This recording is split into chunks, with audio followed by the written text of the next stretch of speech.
Most BMW owners think they know their car inside and out. They hit auto start-stop without thinking. They use the parking brake switch 100 times a year. They check their oil, charge their battery, and use the launch control button because it's right there. And almost none of them realize they're slowly creating repair bills that run into the thousands, sometimes the tens of thousands, for problems that were completely avoidable. We're counting down 10 of the most misused features on modern BMWs, what they're actually doing to your car, and exactly how to use them the right way. Number 1 is the one most owners get wrong without ever knowing it. 1. The electronic parking brake switch. This little button with the P on it replaced the old pull lever years ago, and most owners treat it exactly the same way, punching it hard, or worse, engaging it before the car has actually come to a complete stop. Inside the trunk, there's a small actuator module that physically applies the rear brakes using a motor and a gear train. That gear, usually plastic, is the single most common failure point on this system. Engage the brake while the car is still rolling, or let the system sit completely unused for months at a time. Very common with winter storage, and that gear seizes or strips. At the dealer, replacing the actuator runs over $700, and some owners have been quoted upwards of $2,400 depending on the model. Independent shops can do it for $400 to $900 using an aftermarket unit, but either way, it's an unnecessary bill. The fix is simple. Only apply it once you're completely stopped with your foot still on the brake and exercise it. Apply and release it a handful of times every month, even if you don't normally use it, so the gear and calipers don't corrode or seize. A scanner like the Foxwell N-T530 will pull the exact fault codes, 55C3 for the actuator motor, 55C4 for the control module, if you're already seeing that yellow P light. 2. The ZF 8-speed shifter and paddle manual mode. The ZF 8HP transmission in most modern BMWs is genuinely excellent when it's treated right. The mistake is using the paddle shifters to hold gears and push the RPMs up before the transmission fluid is actually warmed up, especially on a cold morning.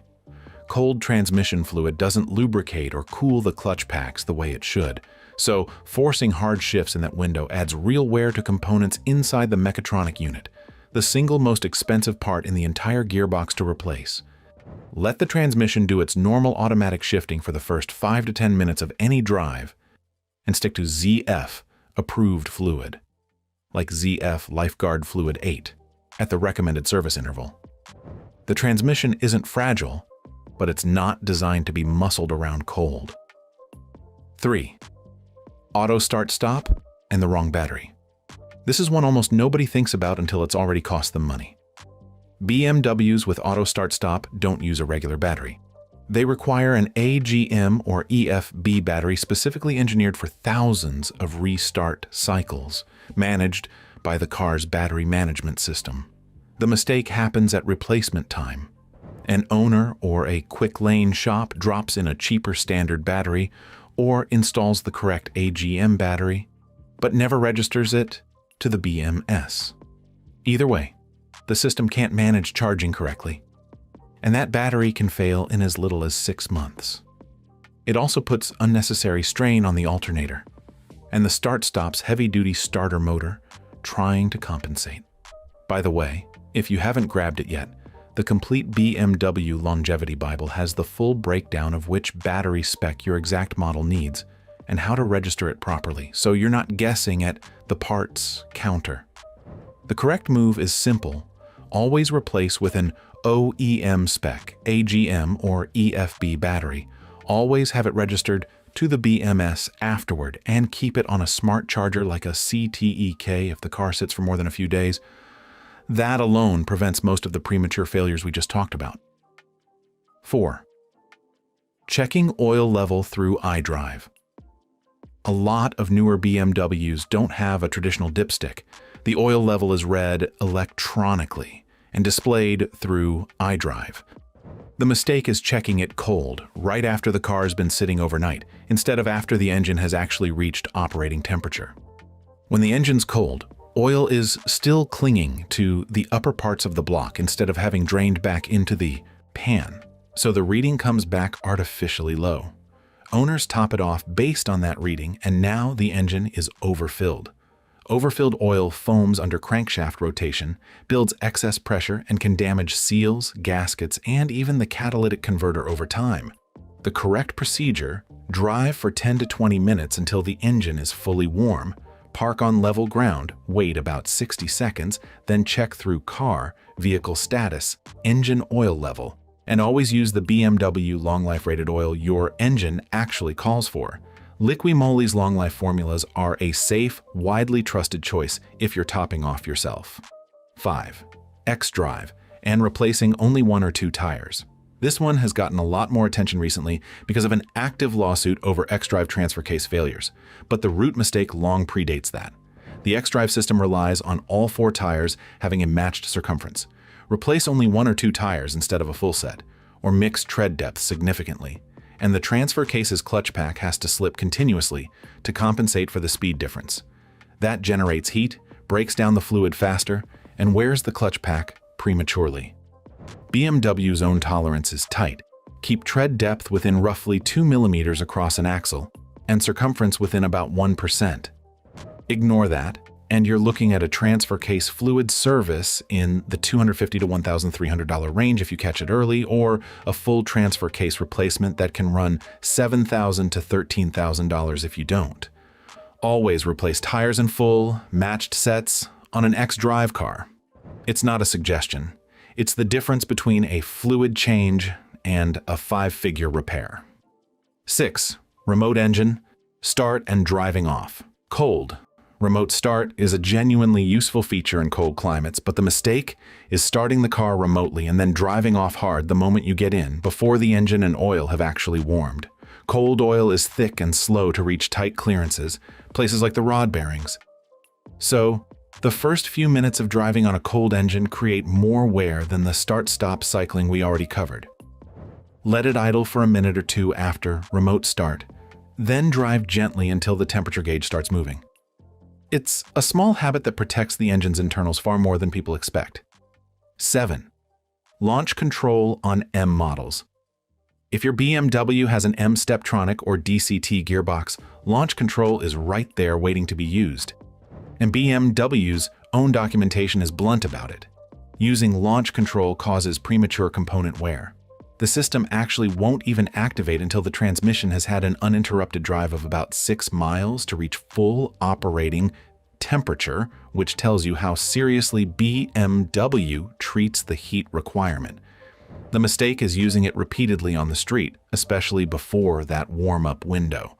On DCT-equipped M3s and M4s, repeated launches accelerate clutch pack wear, showing up as low-speed juddering or hesitation, and a clutch replacement at an M specialist typically runs somewhere between $1,900 and $3,800. Save it for the track and never use it cold. 8. Run flat tire. Pressure. Run flat tires have reinforced sidewalls specifically so they don't visibly sag when pressure drops, which is exactly what makes incorrect pressure so easy to miss. The mistake is assuming a generic 32 psi number applies across the board instead of checking the actual sticker on the door jamb, which on many BMWs specifies different front and rear pressures depending on tire size and load. Run them too low or too high and you accelerate shoulder and sidewall wear.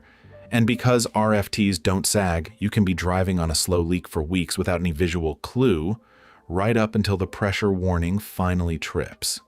Always check the door jamb spec for your specific tire size, and check it when the tires are cold. 9. The auto hold button on hills. Separate from the parking brake switch we covered in number 1. Auto hold is the small button, usually near the shifter, that lets you take your foot off the brake at a stop without rolling.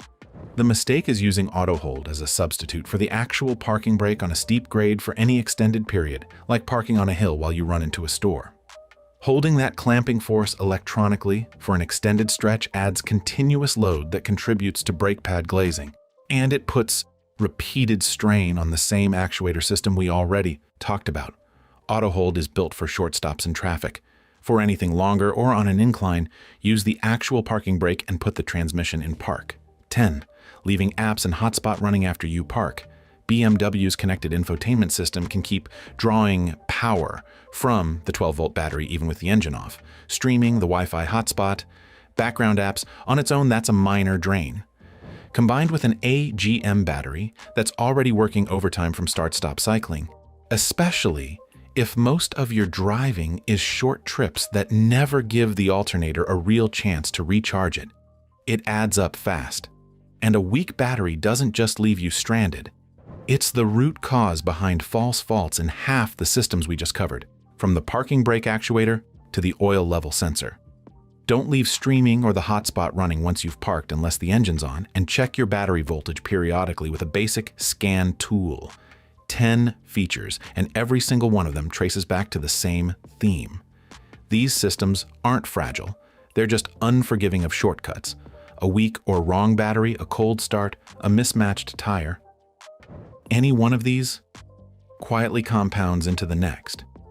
And that's exactly how a $15 mistake turns into a $2,000 one.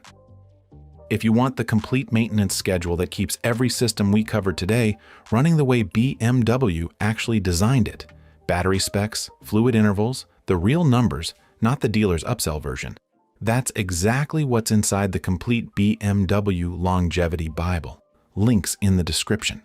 And if there's a feature on your BMW you're not sure you're using correctly, drop it in the comments. That might be the next video.